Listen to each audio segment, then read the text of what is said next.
A representative of a pharmaceutical company implicated in a controversial arrangement with doctors appeared before the Senate today to belie the allegations being hurled against them.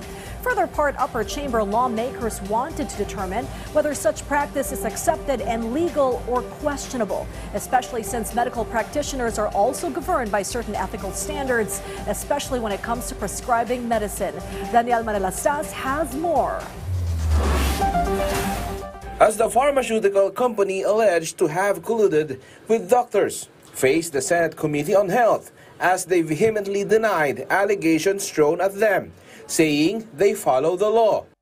In recent days, our company has been found itself ensnared in a web of misinformation propagated through various media channels.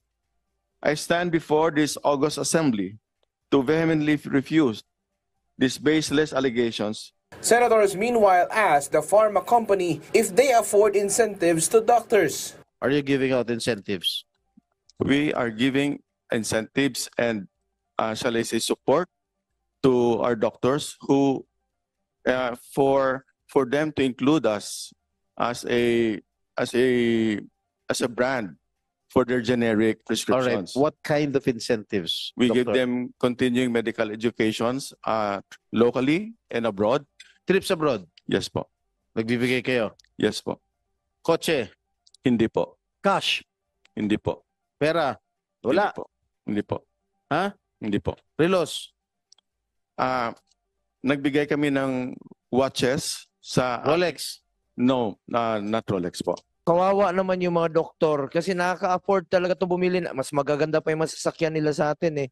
Laki ng kita nito. Yun ang gusto nating maklaro. Senators meanwhile asked the Department of Health if the pharma is up to ethical standards. The DOH said there should be declarations on what they receive from pharmaceuticals. It is not disclosed, so this request to pharma industry for educational grant like attending a conference, national or international, should be reported to the FDA based on the Mexico principles.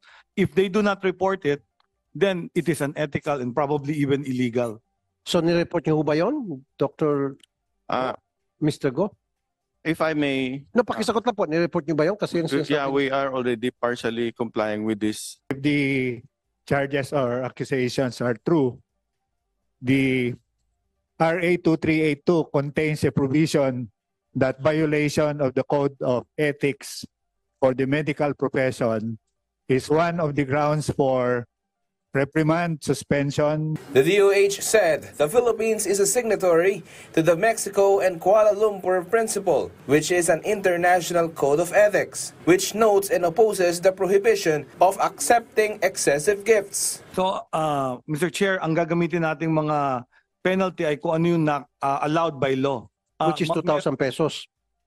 Merong suspension at may revocation. Kung ganito ko exorbitant yung regalo, millions of pesos, siguro naman pwede ang revocation dyan. Bawal din po kasi sa mga doktor ang magbigay ng reseta at doon mo bilhin yung gamot sa kanyang clinic. While Estrada asked the pharma company, Pinipilit ba ng partner doctors nyo na ang patients nila, gamot nyo lang ang bilhin? Hindi po. You yourself admitted that there is already a conflict of interest by a doctor, by yourself, prescribing a medicine that is manufactured or whatever by your own company. Yes, and this is remedied po by disclosure. You have to disclose.